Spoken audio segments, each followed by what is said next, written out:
19-ზე დღის მთავარი გამოშვებით ჩვენ პირდაპირ ეთერში ვართ. H1N1-ის ვირუსით საქართველოში ამ დროისთვის 8928 ადამიანი ინფიცირებული დაავადებათა კონტროლის ეროვნული ცენტრის ინფორმაციით ამ დროისთვის ვირუსით მხოლოდ 1 ადამიანია გარდაცვლილი და მიუხედავად დაინფიცირებულთა დიდი რაოდენობისა ქვეყანაში ეპიდემიის საფრთხე არ არსებობს. იაშვილის ბავშვთა კლინიკაში ამ დროისთვის მხოლოდ 3 პაციენტი მკურნალობს, სპეციალისტები ვირუსის გავრცელების ინტენსივობას მომავალი კვირიდან ელოდებიან. ჩვენს კითხვებს ახლა პირდაპირ ეთერში დაავადებათა კონტროლის ეროვნული ცენტრის დირექტორის მოადგილე პაატა იმნაძე უპასუხებს. მოგესალმებით ბატონო პაატა. საღამოშიდობის. ბატონო პაატა, თუ გაქვთ ინფორმაცია დაავადებული თითქმის 9000 ადამიანია, ძირითადად ქვეყნის რომელ რეგიონში არის დაინფიცირებული ადამიანები?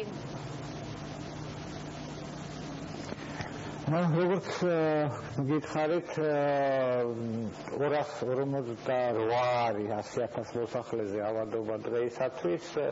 ეს არის მაჩვენებელი, რომელიც არის დაახლოებით 2-ჯერ ნაკლები ეპიდემიურ ზღვრთან შედარებით, იმიტომ რომ 500-ზე მეტი როდესაც არის 100,000 მოსახლეზე, მაშინ ითვლება ეპიდემიურ სიტუაციად, ასე რომ ჩვეულებრივი, ასე ვთქვათ, ზამთრის ამ პერიოდისათვის დამახასიათებელი თვისება, თუმცა რა თქმა უნდა ეს არ გამოირიცხავს იმას, რომ ამ ადამიანებში შეიძლება ვიღაცა წავიდეს უფრო მძიმედ, იმიტომ რომ აბსოლუტური უმრავლესობა, რა თქმა უნდა, გრიპი ყველას ჰქონია, გადაიტანს ან სუბუქად, ან საშუალო სიმძიმით, მაგრამ მთავარი და ძირითადი არის ის, რომ არ გამოგვეპაროს მძიმე შემთხვევები, ამიტომ ძალიან მნიშვნელოვანია, რომ დროულად მოხდეს ადამიანების მიმართვა ექიმთან, რათა გამოვრიცხოთ მძიმე თქვათ შემთხვევები, გართულებები, რამაც შეიძლება მიგვიყვანოს ფატალურ შედეგებამდე.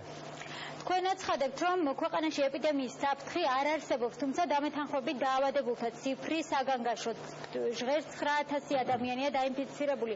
სად არის იმის გარანტია, რომ რამოდენიმე დღეში ეპიდემიის საფრთხე არის ჩვენი გასაგებია, რომ ამისია თქვენ შეგიძლიათ ნახოთ ჩვენ ვებგვერდზე იდება ყოველკვირეული მონაცემები და ეს არის ის რაც იყო შარშან, ის რაც იყო შარშანწინ, ანუ ეს ყველაფერი დარდება იმას თუ როგორია ხოლმე ჩვეულებრივ ზამთარში ავადობა გრიპის და გრიპის მაგვარი დაავადებების.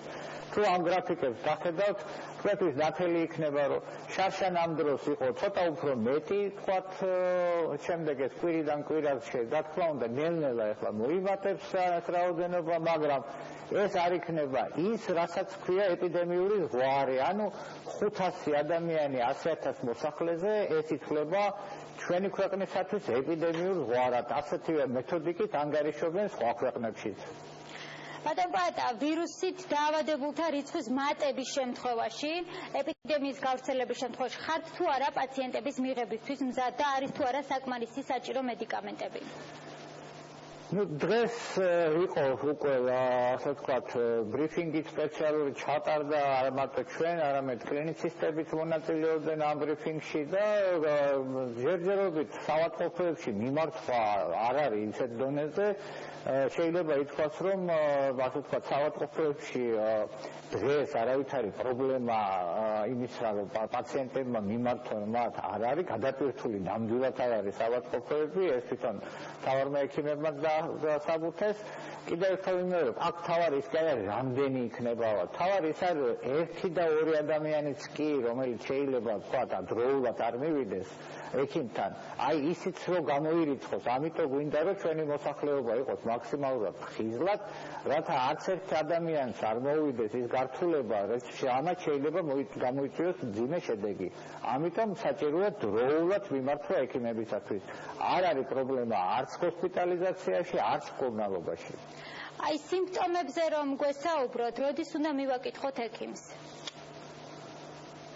თუ არის უეცარი დაწყება, ეს არის გრიპის პირველი, ასე ვთქვათ, ნიშანი, ეს არის უეცარი დაწყება მაღალი ტემპერატურით და ტანში, ასე ვთქვათ, დამტვრეულობის გრძნობა, კუნთებში, ეს არის მშრალი ხვრელა შეიძლება იყოს ამასთან ერთად, შეიძლება ბავშვებში უმთავრესად დიარეაც იყოს ამ დროს, არ არის ეს გამორიცხული მაგრამ საგანგაშო სიმპტომი არის თუ ბავშვს აქვს 38.5 ტემპერატურა ერთი დღე მაინც უნდა მიმართოს ექიმს, თუ დიდს აქვს იგივე ტემპერატურა 3 დღე და არ არის უკეთესობა უნდა მიმართოს ექიმს აუცილებლად და დაუყოვნებლივ უნდა მიმართოს ექიმს თუ აქვს სუნთქვის გაძნელება, თუ ტუჩები ულურჯდება ბავშვს, რაც შეიძლება მიუთითებდეს პნევმონიის, ანუ თავად არის პნევმონია, ძირითადი გართულება, რამაც შეიძლება მძიმე შედეგი გამოიწვიოს, ეს არის ფილტვების ანთება. ამიტომ თუ ადამიანს აქვს ნახველი თქვათ, რომელიც ოდნავ მაინც სისხლს შეიცავს, ან ჩირკს შეიცავს, აი ასეთ შემთხვევებში დაუყოვნებლივ უნდა მიმართონ ექიმს. ბატონო პაატა, თუ გაქვთ ინფორმაცია, მონაცემები ამ დროისთვის როგორია დაავადებულთა ასაკობრივი ჯგუფები? დაავადება ახლა გავრცელებულია ყველა ასაკობრივ ჯგუფში, მთელ საქართველოში, ჩვენ ვირუსები გამოყოფილი გვაქვს არა მარტო თბილისში, ვთქვათ, არამედ სამცხე-ჯავახეთში, აჭარაში, სამეგრელოში, იმერეთში, ასე რომ დაავადება ახლა არის მთელ საქართველოში, კიდევ ერთხელ ვიმეორებ, ინტენსივობა არ არის დაავადების მაღალი, არის ჩვეულებრივად ზამთრის ამ პერიოდისათვის დამახასიათებელი, მაგრამ თავარია დროულად მიმართონ ექიმს, რომ არ გამოგვეპაროს მძიმე შემთხვევები. თუ არის რაიმე მედიკამენტი, ალბათ ყველას გადაგვიტანია. თუ არის რაიმე მედიკამენტი, როგორ უნდა ავიცილოთ თავიდან, თქვათ, დაავადება?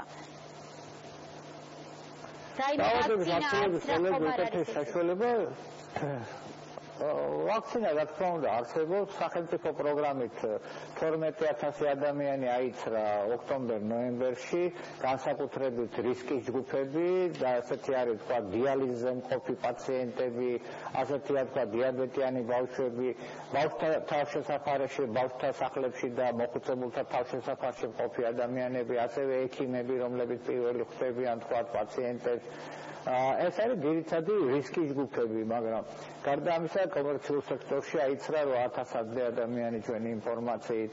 ყველაზე კარგი რა თქმა უნდა დაცვა ეს არის, მაგრამ აღცრა უნდა მაშინ სანამ დაიწყება ხოლმე გრიპის სეზონი. და ეხლა ყველაზე კარგი არის და პირველი პროფილაქტიკა ეს არის ის, რომ ავადმყოფი არ უნდა დადიოდეს და ავცელებს დაავადებას მსუბუქი ავადმყოფები. მძიმე ავადმყოფი წაევს სახლში და არ ავცელებს. ავცელებენ მსუბუქი ავადმყოფები, რომლებიც დადიან სამსახურში, ბავშვები, რომელიც შეიძლება მსუბუქი ავადმყოფი გაუშვან სკოლაში. აქედან გამომდინარე, არ უნდა დაუშვათ როგორც სამსახურში, ასევე თქვა სასწავლო დაწესებულებებში ავადმყოფი ბავშვები და დიდები. ეს იქნება ყველაზე კარგი ასე ვთქვათ პროფილაქტიკა და მეორე ეს არის ვირუსი ვრცელდება წვეთოვანი გზით, ეს ამ წვეთში რომელსაც ადამიანი გამოაქვეყნებს ხოლების და ცემინების დროს, როდესაც ცივა გარეთ ვირუსი რამდენიმე საათი ინარჩუნებს ასე ვთქვათ სიცოცხლის უნარიანობას, ამიტომაც ჩვენ თუ მოვუკიდებთ შემდეგ ამ რაღაც ზედაპირებს ხელს, შეიძლება ეს ვირუსი მოხვდეს ხელზე, შემდეგ ან ასე ვიზამთ, ან ასე თვალში ამოვისვამთ ან პირში და ასე ყველასა გვაქვს ასეთი ჩვევა, ასე გადადის ვირუსი. ამიტომ ხელებს თუ ხშირად დავიბანთ, ამ გადაცემის გზასაც გავწყვეტავთ. ძალიან დიდი მადლობა. თავარია კიდევ ეტიკეტი, ხელების ეტიკეტი დავიცვათ, თუ არა გვაქვს ხელსახოცი ან თხილსახოცი, ნუ დავახველებთ ასე ხელში, აი ასე დავახველოთ ხოლმე და ამით დავიცავთ ჩვენ გარშემო მყოფებს. ძალიან დიდი მადლობა ბატონო პაატა, დაავადებათა კონტროლის ეროვნული ცენტრის დირექტორი.